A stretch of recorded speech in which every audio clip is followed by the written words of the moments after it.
June 24th, 2009. Just hours before Michael Jackson's death, cameras were rolling at the Staples Center in Los Angeles, capturing what would become his final rehearsal.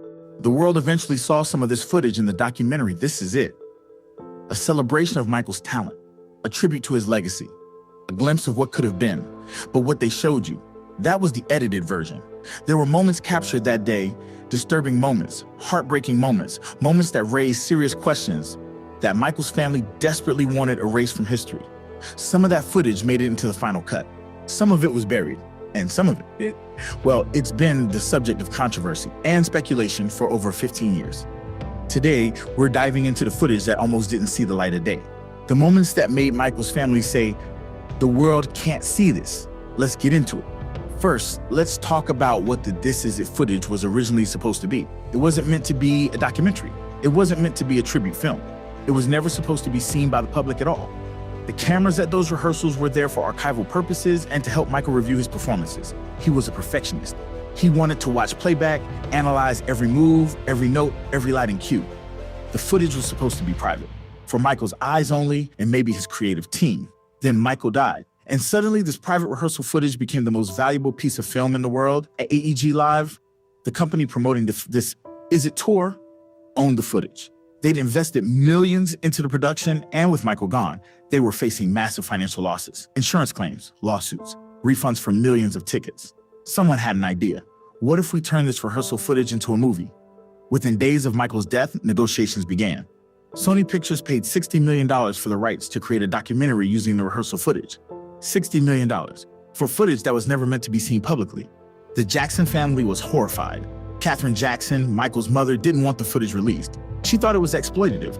She felt it was disrespectful to Michael's memory to profit off his final moments. But legally, she couldn't stop it. AEG owned the footage. Sony had bought the rights. The film was happening whether the family liked it or not, so the family made a different demand. If this footage is going to be released, certain things need to be cut out. And that's where the controversy began. So what exactly did the Jackson family want removed from the This Is It documentary? Let's start with the most obvious and disturbing footage, the moments that showed just how fragile Michael really was in those final days. In the version of This Is It that made it to theaters, Michael looks thin but energetic. He's dancing, he's singing, he's engaged. Yes, he looks tired at times, but overall, the narrative is clear. Michael Jackson was ready for this tour. He was excited. He was prepared. But people who were there during those rehearsals tell a very different story. Multiple crew members, dancers, and staff have said that Michael looked extremely ill during the final weeks. He was skeletal. His skin looked terrible. He moved slowly between takes. He needed constant assistance. There's footage that allegedly shows Michael so weak he could barely stand. Moments where he had to be helped to a chair.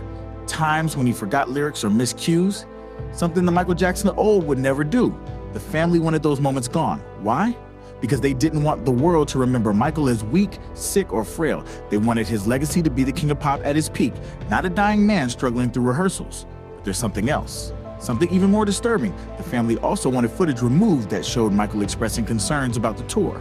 Moments where he said he was tired, times when he questioned whether he could pull off 50 shows, instances where he seemed hesitant or worried.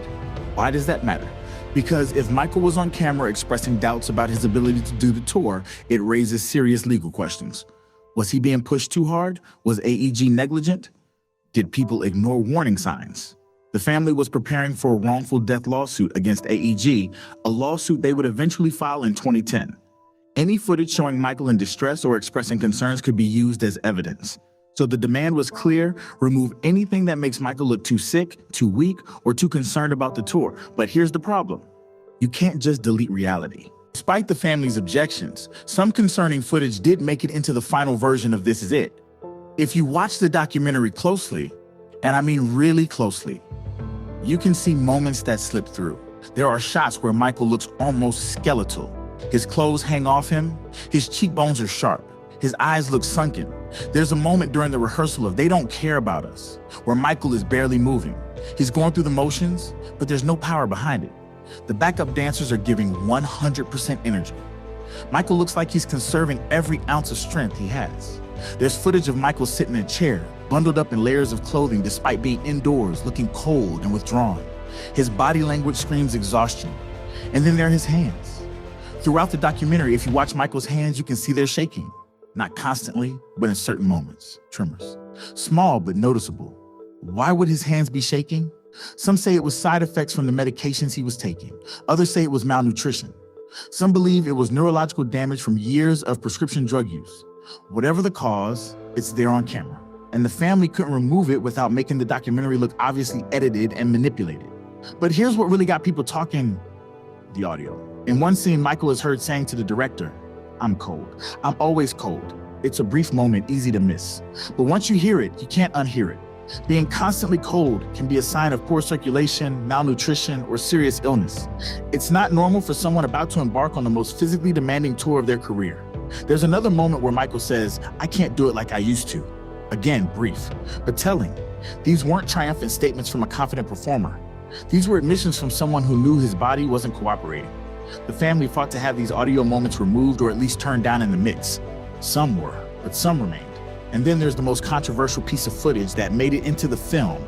The moment where Michael stops mid-rehearsal and says he needs a break. The director tries to keep going. Michael insists, "No, I need to stop." It's uncomfortable to watch because you can see the tension. The production team needs to move forward. Time is money. The tour is weeks away. But Michael is clearly struggling. That moment almost didn't make the cut. The family argued it made Michael look difficult or unprofessional, but the filmmakers kept it in, likely because removing it would have made the documentary feel too sanitized and fake. So what footage was actually deleted? What did the public never get to see?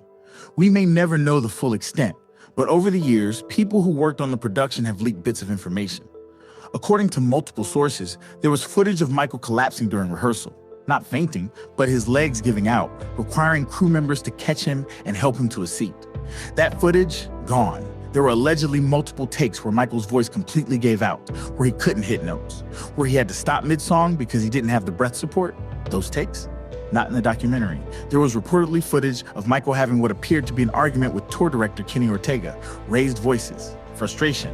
Michael expressing that he felt the production was too demanding and that he needed more time to prepare. That conversation? Edited out completely. And here's the most disturbing allegation. There was supposedly footage from the final rehearsal on June 24th where Michael looked so unwell that crew members were visibly concerned. Whispered conversations between staff about whether they should even continue. If that footage exists, it's been locked away. Why? Because if the public saw Michael Jackson looking that sick just hours before his death, the questions would be impossible to avoid. Why didn't anyone stop the rehearsal? Why didn't anyone insist he see a doctor immediately? Why was he allowed to go home in that condition? Those are questions that implicate a lot of people. AEG, the tour managers, Dr. Conrad Murray, who was supposed to be monitoring Michael's health, so the footage disappeared. The official line is that this documentary shows an accurate representation of Michael's final days, but those who were there, many of them tell a different story. So what's the truth? Here's what we know for certain. Michael Jackson died on June 25th, 2009 from acute propofol intoxication. His personal doctor, Conrad Murray, was administering surgical anesthesia in a home setting to help Michael sleep, a reckless and dangerous practice that ultimately killed him. But the bigger question is, why was Michael so desperate for sleep that he was willing to take such extreme measures? The answer, according to many who were close to him, is that the pressure of the This Is It tour was overwhelming. 50 shows. Months of intense rehearsals. The physical and mental demands were crushing him. Michael knew his body couldn't handle it, but he also knew that backing out would mean financial ruin, lawsuits, and the end of his comeback. So he pushed forward, relying on medications to keep him going and to help him rest. The rehearsal footage, the unedited version, would likely show a man who was physically and mentally breaking down under the pressure. The Jackson family didn't want that version of Michael to be his final legacy. They wanted the world to remember him as the king of pop, not as a fragile, desperate man fighting a losing battle against his own body. And honestly, you can understand that desire. They wanted to protect him, even in death. But the cost of that protection is that the full truth may never be known. So there it is. The footage that Michael Jackson's family begged them to delete. Some of it was removed, some of it stayed in, and some of it may never see the light of day. What do you think? Should the full unedited rehearsal footage be released so the world can see the complete truth? Or is it better that Michael's final days remain partially private, preserving his legacy as the greatest entertainer of all time? Let me know your thoughts in the comments below. And if you found this deep dive into the hidden story behind, This Is It. compelling, do me a huge favor, smash that like button and subscribe to King of Pop for more untold stories about Michael Jackson's life and legacy. Hit that notification bell so you never miss an upload. Thanks for watching, and I'll see you in the next one. Rest in peace, Michael. The King of Pop forever. Peace.